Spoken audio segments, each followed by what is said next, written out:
Vous êtes une entreprise, un particulier ou un club d'investissement? Vous recherchez une SGI active pour vous accompagner dans vos décisions d'investissement sur la bourse régionale? Les conseillers privés de NTIA Finance sont à votre disposition pour vous assister en vue de maximiser la performance de vos investissements. En souscrivant à NTIA Compte Titre, vous optez pour une épargne dynamique, quel que soit votre capital initial. Contactez-nous au +225 20 20 06 79 ou sur les réseaux sociaux. NTIA Finance, engagé pour rentabiliser vos investissements. Bonjour Christ, alors quelles sont les tendances de cette semaine? Bonjour Alexis. Alors, la BFM commence à retrouver le sourire avec la plupart des indices au vert et une hausse sur ces deux indices phares. En effet, l'indice BFM 10 est passé de 203,37 à 209,9 points, soit une progression de 3,21%. Et l'indice BFM Composite a progressé de 3,95% à 232,85 points contre 224 points la semaine dernière. Nous espérons que ce regain se maintienne sur la dernière semaine de l'année. Comme événement important à noter cette semaine, nous avons l'ouverture du troisième compartiment de la BFM, les fractionnements d'Air Liquide Côte d'Ivoire et de BOA Mali et le paiement des dividendes complémentaires de Filtissa Côte d'Ivoire. Bien noté Christ, effectivement la BRVM a procédé à l'ouverture de son troisième compartiment. Mais qu'est-ce qu'un compartiment? Belle question Alexis. Alors, de manière simple, ce sont des segments en marché boursier essentiellement basés sur le niveau de la capitalisation boursière de la société cotée. Donc, chaque bourse dans le monde définit sa façon spécifique de créer et classer les compartiments en définissant les critères d'admission dans chaque compartiment.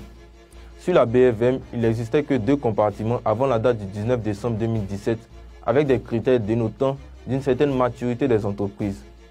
Le premier compartiment comprend les capitalisations boursières de plus de 500 millions et le deuxième comprend les capitalisations de plus de 200 millions de francs CFA.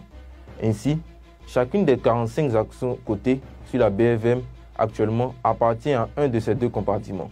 Qu'en est-il maintenant du troisième compartiment de la BRVM?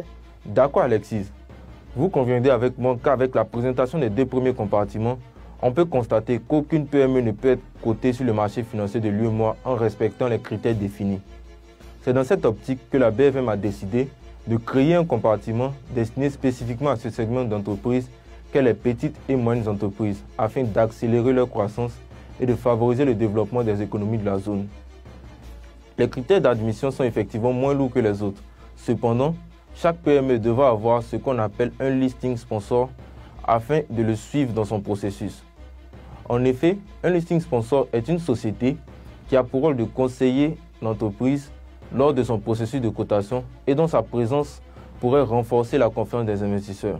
Merci Christ pour ces informations. Pouvez-vous nous donner plus d'informations sur le dividende complémentaire de Filtissa Côte d'Ivoire? Bien sûr Alexis. Filtissa Côte d'Ivoire a décidé lors de son assemblée générale mixte tenue le 8 décembre 2017 de donner à ses actionnaires un dividende complémentaire de 1200 francs CFA net par action détenue.